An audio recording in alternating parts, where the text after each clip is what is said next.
தினம் ஒரு தேவாதிகாரம். லூக்கா எழுதிய நற்செய்தி அதிகாரம் 16 இறைவசனம் 1 முதல் 31 முடிய. முன்மதியோடு செயல்பட்ட வீட்டு பொறுப்பாளர்.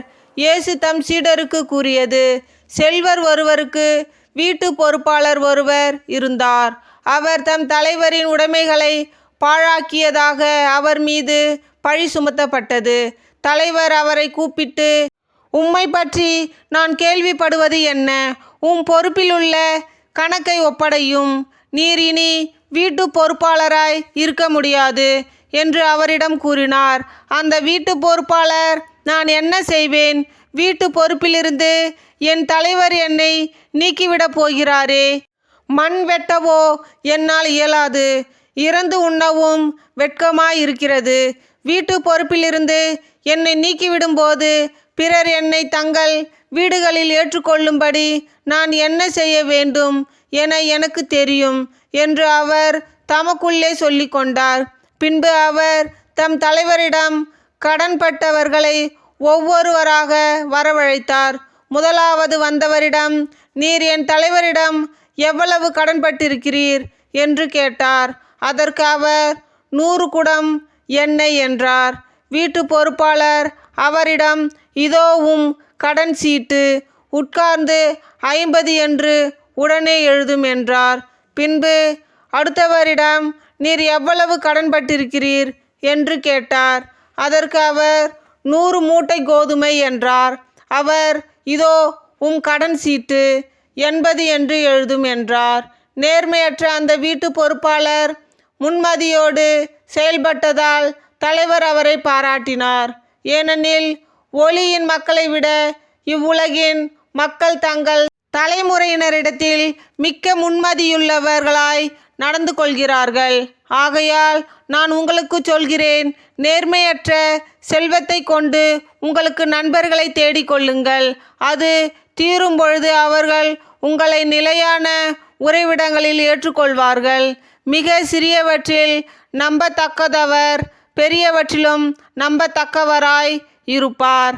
மிக சிறியவற்றில் நேர்மையற்றவர் பெரியவற்றிலும் நேர்மையற்றவராய் இருப்பார்.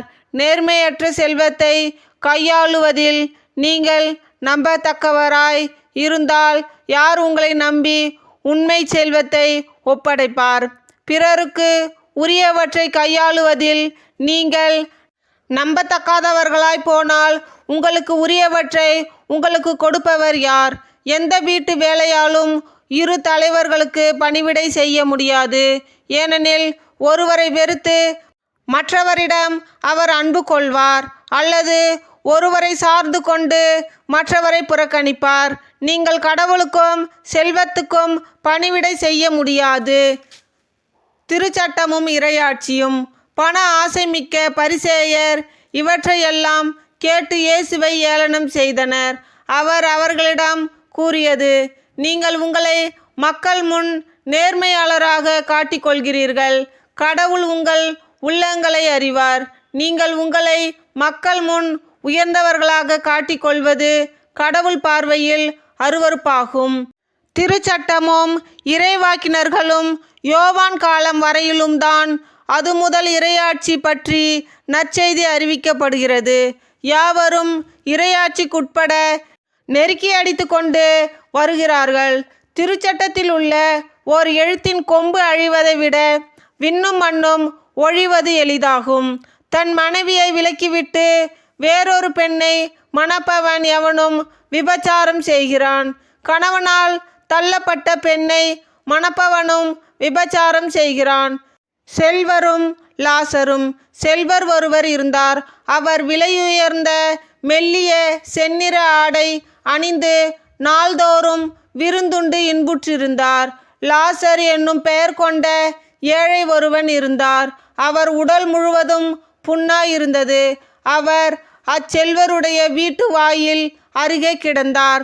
அவர் செல்வருடைய மேசையிலிருந்து விழும் துண்டுகளால் தம் பசியாற்ற விரும்பினார். நாய்கள் வந்து அவர் புண்களை நக்கும். அந்த ஏழை இறந்தார். வானதூதர்கள் அவரை அபிரகாமின் மடியில் கொண்டு போய் சேர்த்தார்கள். செல்வரும் இறந்தார். அவர் அடக்கம் செய்யப்பட்டார். அவர் பாதாளத்தில் வதைக்கப்பட்டபோது அண்ணாந்து பார்த்து தொலைவில் அபிரகாமையும் அவரது மடியில் லாசரையும் கண்டார். அவர், தந்தை அபிரகாமே, எனக்கு இரங்கும். லாசர் தமது விரல் நுனியை தண்ணீரில் நனைத்து எனது நாவை குளிரச் செய்ய அவரை அனுப்பும். ஏனெனில் இந்த தீப்பிழம்பில் நான் மிகுந்த வேதனைப்படுகிறேன் என்று உரக்க கூறினார். அதற்கு அபிரகாம், மகனே, நீ உன் வாழ்நாளில் நலன்களையே பெற்றாய். அதே வேளையில் லாசர் இன்னல்களையே அடைந்தார். அதை நினைத்துக்கொள். இப்போது அவர் இங்கே ஆறுதல் பெறுகிறார், நீயோ மிகுந்த வேதனைப்படுகிறாய். அன்றியும் எங்களுக்கும் உங்களுக்கும் இடையே பெரும் பிளவு ஒன்று உள்ளது. ஆகையால் இங்கிருந்து ஒருவர் உங்களிடம் வர விரும்பினாலும் கடந்து வர இயலாது, அங்கிருந்து நீங்கள் எங்களிடம் கடந்து வரவும் இயலாது என்றார். அவர், அப்படியானால் தந்தையே, அவரை என் தந்தை வீட்டுக்கு அனுப்புமாறு உம்மிடம் வேண்டுகிறேன். எனக்கு 5 சகோதரர்கள் உண்டு. அவர்களும் வேதனை மிகுந்த இந்த இடத்திற்கு வராதவாறு அவர் அவர்களை எச்சரிக்கலாமே என்றார். அதற்கு அபிரகாம், மோசேயும் இறைவாக்கினர்களும் அவர்களுக்கு உண்டு, அவர்களுக்கு செவிசாய்க்கட்டும் என்றார். அவர், அப்படியல்ல தந்தை அபிரகாமே, இறந்த ஒருவர் அவர்களிடம் போனால் அவர்கள் மனம் மாறுவார்கள் என்றார். அபிரகாம், அவர்கள் மோசேவுக்கும் இறைவாக்கினருக்கும் செவிசாய்க்காவிட்டால் இறந்த ஒருவர் உயிர்த்தெழுந்து அவர்களிடம் போனாலும் நம்ப மாட்டார்கள் என்றார். கிறிஸ்து வழங்கும் நற்செய்தி. கிறிஸ்துவே உமக்கு புகழ். தந்தை, மகன், தூய ஆவியின் பெயராலே ஆமேன்.